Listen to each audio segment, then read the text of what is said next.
Hi and welcome to today's live chapter reading of The Matchmaker and the Marine by Lucinda, courtesy of Itsy Bitsy Book Bits. Chapter 1.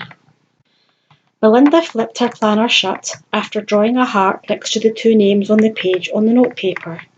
Another success. The strains of the wedding march played by a string quartet filled the small flower-filled chapel. Guests rose from their seats to watch the petite bride slide down the aisle towards her handsome groom. Across the aisle in a pew, a tall, well-built man with blonde hair, cropped military style, and molten brown eyes locked his gaze on her. He gave Melinda a half nod before his gaze followed the bride. The pastor's deep voice filled the room as he asked everyone to take their seats. He then turned to the couple to perform the ceremony. After the newly married couple kissed, Melinda followed other guests in the receiving line to the bride and groom. She beamed. Stacey and Will, it was a beautiful ceremony. Stacey was radiant. Will's arm was curled around his new wife, holding her close to his side. Melinda, this day wouldn't have been possible without you. Stacey lovingly gazed at Will. Thank you for introducing us. Melinda kissed her cheek. It was my pleasure. Will lifted Stacey's hand to his lips, grazing her ring finger. I will tell all my single friends if they're looking for love to give you a call. His eyes twinkled. You certainly have a knack for matchmaking. You two made my job easy, she said. She looked over her shoulder. You have more guests to greet, but I'll see you during the reception. She strolled down the brick walkway to her car, content to see the love between Stacey and Will, just as it was meant to be. After making the short drive to the country club, Melinda parked in the crowded lot. As she crossed the parking area to the reception hall, she daydreamed of how nice it would be to take off her pumps and walk barefoot. She reached for the brass knob on the carved wooden door. Before she could turn the knob, it burst open. She took a step back. Her heel caught in a crack on the stone step. She began to fall backwards when strong hands caught her and held on tight. A deep voice next to her ear said, It's okay, I've got you. Melinda looked up into warm brown eyes. It was the man from the chapel. Thank you. She smoothed her hand over her simple navy blue dress and then pushed a curl behind her ear. I'm not sure what happened. It looks like your heel got caught. She gave him a small smile. It's a good thing you were there to catch me. With a slight stiff bow, he said, Adam Bell at your service, ma'am. His face held little emotion, almost formal, she thought. People strolled past them into the building, but Melinda couldn't help but notice he carried himself with a distinct military bearing. Unsure if he was being old-fashioned or teasing her, she said, We should go inside. He crooked his arm and said, I'd be happy to escort you safely through the door. With a small laugh, Melinda placed her hand on his arm. In a soft southern drawl, she says, Thank you, kind sir. So tell me, are you a friend of Stacey or Will? He asked. I guess you could say both, she looked at him. I'm Melinda Phillips. His eyes grew wide. You're the matchmaker? I am. As they slipped through the doorway, she withdrew her hand. They made their way to the table with the seating chart. Melinda found her card and saw she was at table 6. Adam picked up his card. I'm at table 8. He glanced at her card. It's too bad we're not seated at the same one. I don't know a lot of people. I haven't lived here long. She looked around the room. I've lived here for a few years, and everyone's really nice. Good to know, Adam said with a smile. Can I buy you a drink? Thank you, and then I can introduce you to the gang. Melinda strolled towards the bar. Adam looked around and trailed after her. She understood his reticence. It was hard to get acquainted with a new group of people, especially when they seemed to be really tight-knit. She still remembered what it had felt like when she moved to Chester. She fell in love with the small shore town, and she had found the people in Connecticut weren't that much different from Pennsylvania, where she lived previously.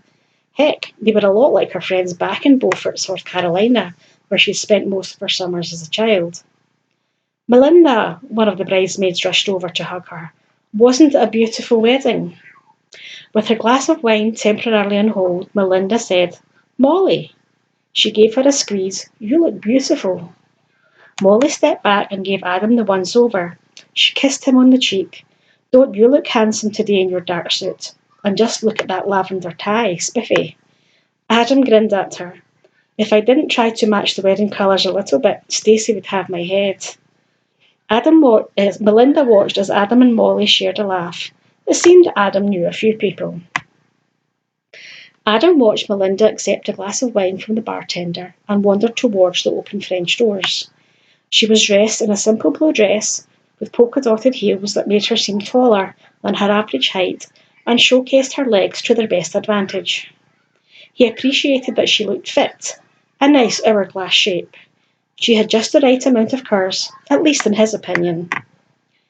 Molly had introduced him to every person within a 20-foot radius.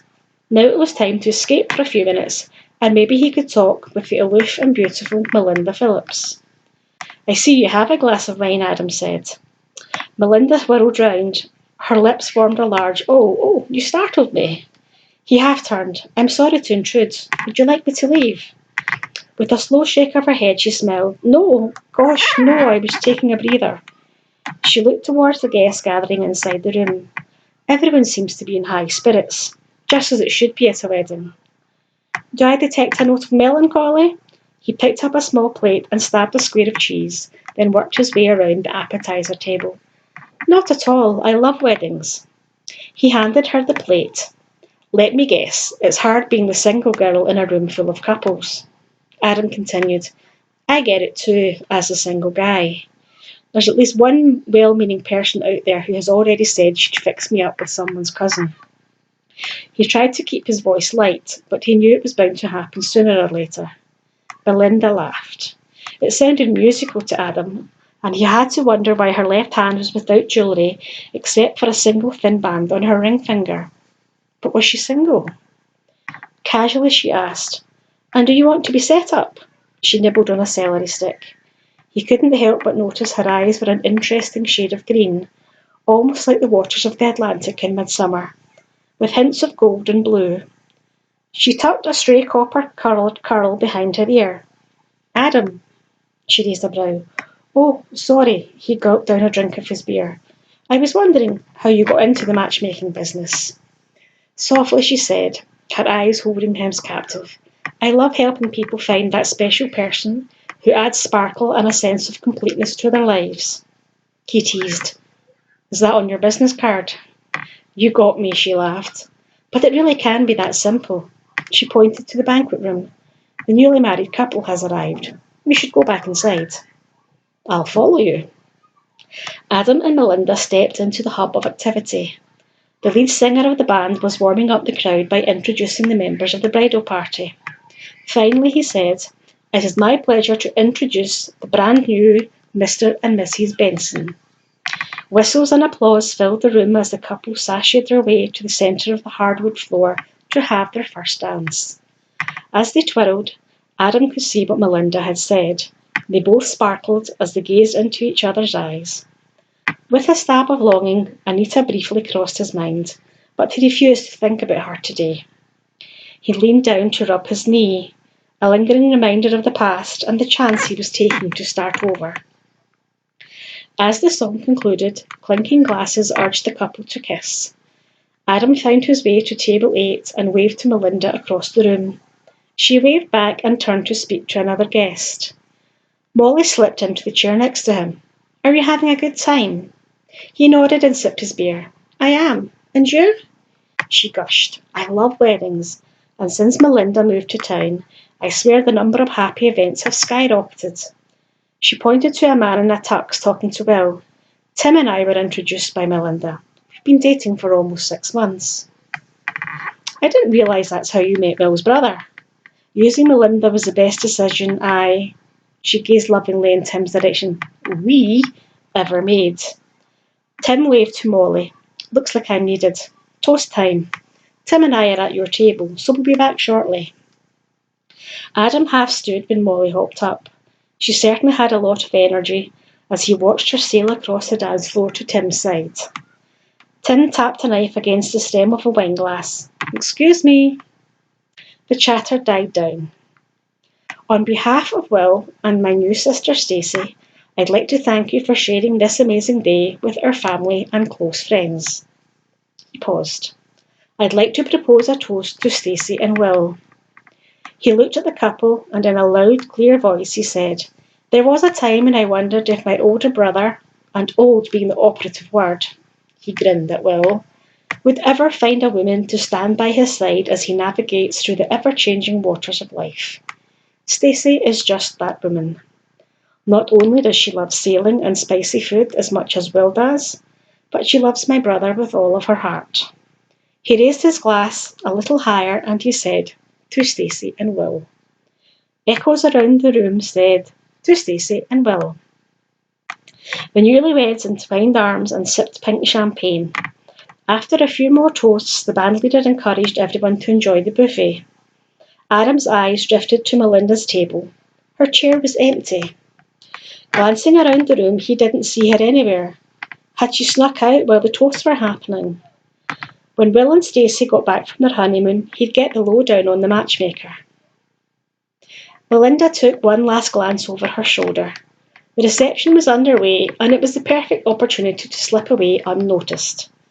Swinging her small beaded handbag, she strolled to the car. Another happy couple would have the chance to spend their lives with their true love.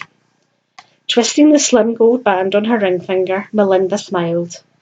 It was just like her life with John.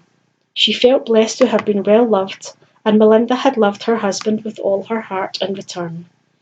She couldn't wait to get home and check her email to see who might be next on the road to happily ever after.